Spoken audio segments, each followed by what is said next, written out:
যদি দেখেন উপায় কি, আমাকে যদি কেউ জিজ্ঞেস করে আজকে যে এই যে ভারতবর্ষে বা বিদেশেও উপায় কি, যে মানুষের যে এত কষ্ট, পাঁচা উপায় কি? ধর্ম অর্থ কাম, এই তিনটের ব্যালেন্স নিয়ে আসুন।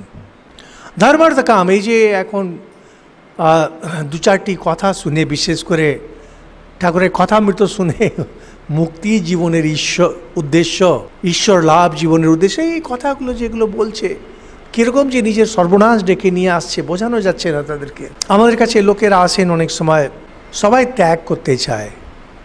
আমি বলি আপনার আছে এটা কি যে আপনি ত্যাগ করবেন? আপনার কোনো অ্যাচিভমেন্ট আছে?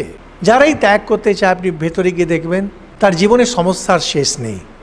যাদেরই সমস্যার শেষ নেই তারাই ত্যাগ করতে চাইছে।